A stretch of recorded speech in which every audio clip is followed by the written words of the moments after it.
Okay, welcome back to part 2 of working on the Porsche 996. Now this, I've just recently come back from Le Mans.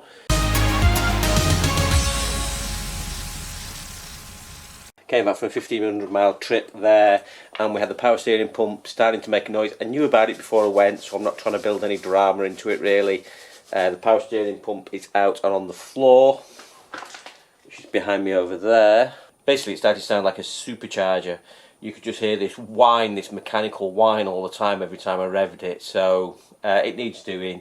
I've previously replaced the air conditioning bearing and some of the idler bearings. Let me show you these.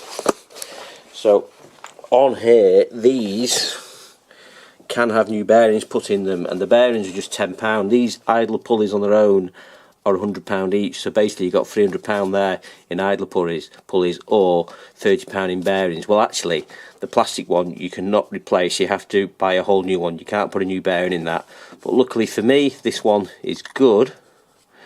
Probably just needs a bit of a clean up there. This one is good.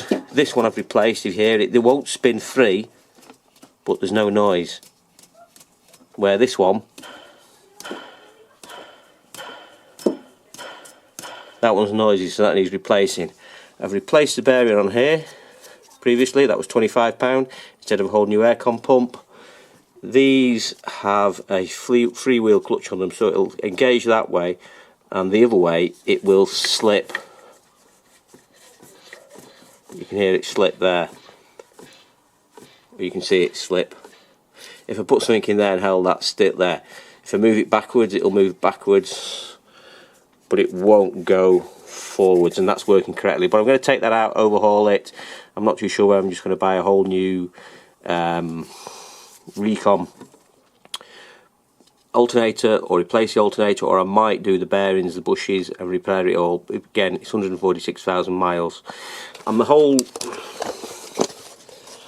philosophy with this really is, what I'm trying to do and show people is, you can run these cars conservatively cheap. I mean, so if you think about it, if I replace the idler pulleys on their own, that's £300, alternator about 500, power steering pump another 500, aircon pump that's probably 500 or 600, water pump £200, going to do a thermostat, new drive belt. If you took this in a Porsche, guys, you said replace all them, I'd be surprised if you had change out of £3,000 or £4,000, which on a car that's worth about 20 is ridiculous. So I'm going to do all this, and I think I'm going to do it for about £300 or £400, so 10% of that cost, and I'm going to show you how to do it. One thing I'm learning working on this 911, I've never done this job before, so we're all learning. It's just slow and fiddly. That's the main thing. You've got to have patience. Where you'd have a full bonnet and you got full access in a normal car, you know, you've got a full bonnet that's open and you can lean over. Some of these jobs you'd have them done in a day, but this is my sort of second shift, if you like, on it. So let's get stuck in and get the alternator. One of the other jobs I'm doing on this, I didn't mention, is you actually get the starter motor out as well. The reason why I'm taking the starter motor out is it's got a sort of a bit of a screech is the best explanation if I can find. As ever, it's not always doing it, so I'll see if I can find an insert and insert it to show you what the noise is like from someone else's car. But just usually when it's hot, you start it and there's this screech noise, and what that is the actual the gear on it, the little helix gear, is not retracting, and that's usually just because there's a bit of dirt and debris in there, and you just need taking apart, greasing and putting back together. So again, that's hopefully a zero cost job, but worth doing while we're taking all this out, because it's right at the back. So what we're going to do now is just take this pulley off here for the alternator.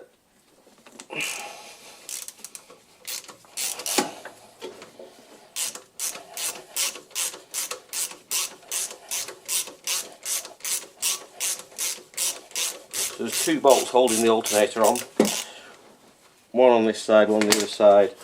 The tricky one with this, so if I just take that whole pulley and bearing and assembly off. The tricky one with this is there's a little steel bush at the back which you can't see, but basically as you tighten this bolt up, it pulls the bush in. So we just need to put the bolt back in tap this so it pushes it back out. Make sure you've threaded this in, you don't want to start stripping the threads on it. So put this back in a good distance and then tap it to create some clearance at the back. This lower one can be undone as well.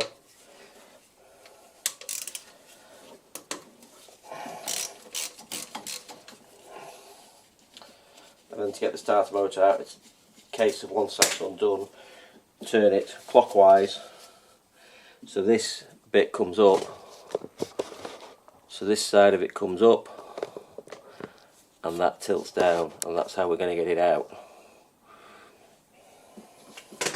Well, that's the theory. Then there's some electrical connections on the back that we need to undo.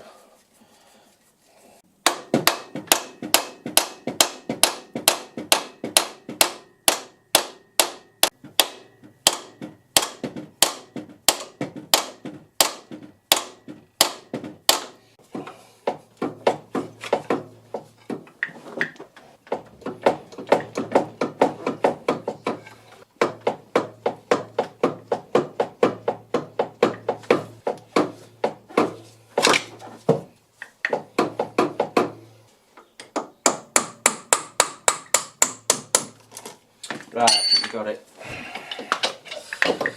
There. So you've got to rotate, pull it out, take the connections off the back. So we've got the alternator off now.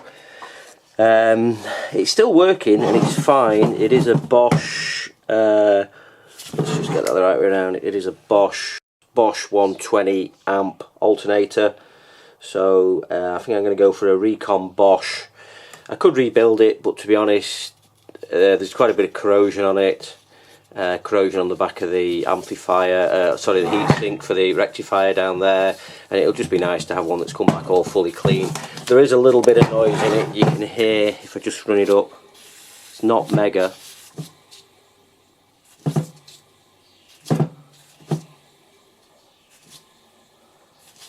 And then in the clutch, when I hold it and it spins the other way, you can just hear there's a bit of noise coming in on there. These usually seize solid and that's the problem. So the clutch is just slipping a bit there, which is what it should do. What I'm going to treat myself. I've seen them on eBay. Someone's doing a Recon one, Bosch one, exchange item for £112. So it's just worth doing that. You can buy the clutch for 40, you can buy the bearings for 30 and all the bushes. So I'm up to 70 there, or I could just go 112, boof, done. So that's going to get exchanged as an item. What we're going to move on to now is getting the starter motor out. And with the starter motor we are going to clean that. Look at this though, very interesting. Look at all this crap that's in here. I've no idea where this has come from or how that's blown in. Maybe the fan has blown that in, but there's all sorts of, it's like there's been a squirrel living in there. We're going to get all that out, clean it all up, and then move on to getting the starter motor out, which is buried deep in there. You can just see the terminal for it there. With the alternator out of the way, you can start to see we can getting into the actual starter motor itself, which is here. I can get my hand on it there. We've got a 30mm connection there, a 10 there, and I suspect another one under here. One of these cables, this one here, actually went to the alternator. So I think there's like a little rubber boot here that which will slide off. It's just as I said before, really, the whole thing with this is access is your issue. You can get your hand in like that, but then you can't, from a filming point of view, really show what's going on. You really do need vision or feeling and a bit of mechanical sympathy in the end of your fingers. Right there. So that has exposed the other 13mm connection. That one doesn't need to come off because that's hardwired to the starter motor, so it's just that one there and that 10mm there. I've got two extension bars going all the way down to this 13mm. As I was saying, it's not a lot of nuts on it really. Hold on, let me just crack this off. Yeah, so that's cracked off now. There's not a lot of nuts and bolts to do on this, but what I really probably would say is if you're the sort of person that after 2 attempts with a spanner you're reaching for the hammer, this might not be the car for you. You really have got to have a lot of patience and just slowly work your way through stuff. Just be careful again when you're undoing nuts like this. You don't want to lose it, so you really, let's say, getting your arm in there, undoing the nut by hand, then taking the cable off. And I appreciate it doesn't make for good filming.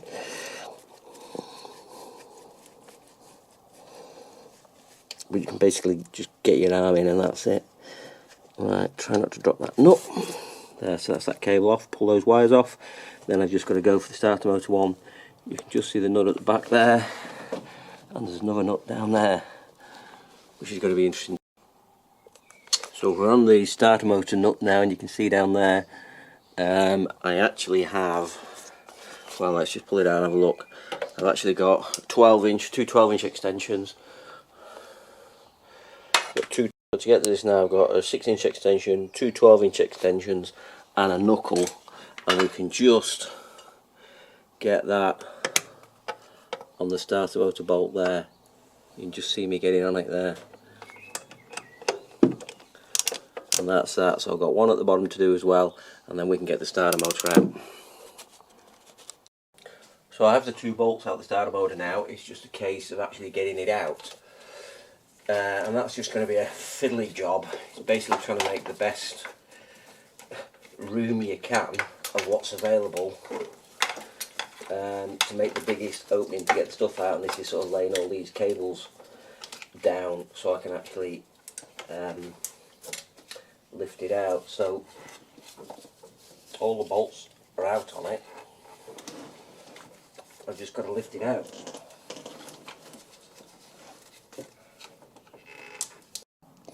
So you can see the starter motor there.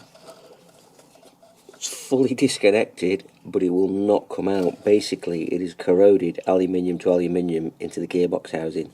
So somehow I've got to gently prise it out. I've actually had a pry bar underneath it, but that's forcing on the actual engine casing, trying to get it out. And what I do not want to do is crack the engine casing or the gearbox flywheel.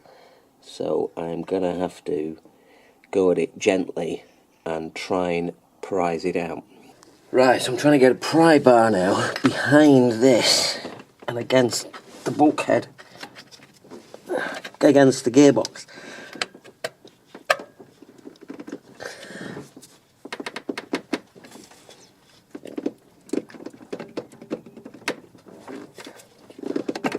Oh, wow, that is tight.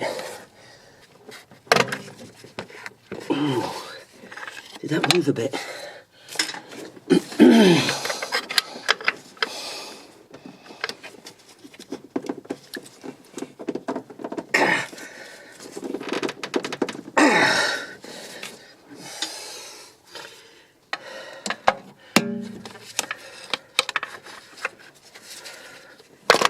Wow.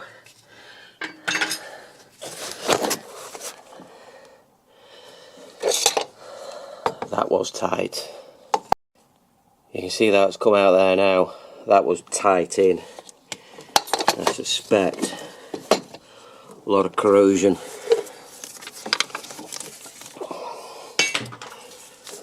So now all I've got to do is get it out.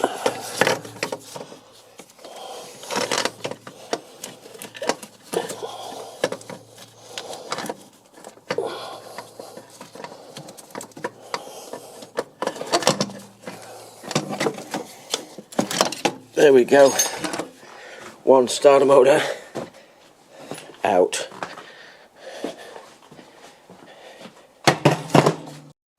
So do we recondition it or put a new one in? Definitely going to do a new alternator. All the core in here is corroded. It's just not worth the effort to clean it all up. I think it's about 120 for an exchange one. I'll see what the exchange starter motor is. Gone to all that effort, might as well get it out. The teeth on the starter don't particularly look damaged, but let's see if we take it apart as an overhaul. But I think suspect. I think the reality is I'll get an overhauled one. I'll get a remanufactured one. So I think that'll do for now. Basically I've got the alternator out, the starter motor out, power steering pump out, which is on the floor. Around there. I've got a load of cleaning up in there to do. Got a few new bearings to replace. If I just listen to this one, you'll hear.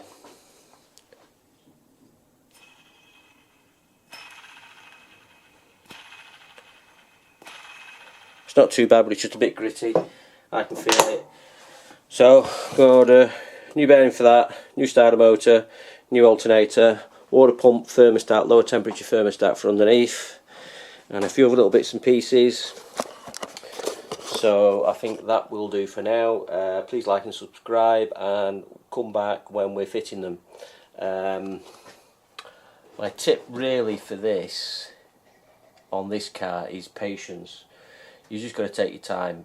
Time is on your side. Basically, you could see that starter motor was completely seized in, even with the bolts out. I sprayed it with penetrating fluid, tried the pry bar on it, I had full force on the pry bar, it would not come out. My fear was the pry bar could have gone actually through the aluminium block, wrecked the engine. So the key thing really is just go and make a coffee, have your lunch, whatever.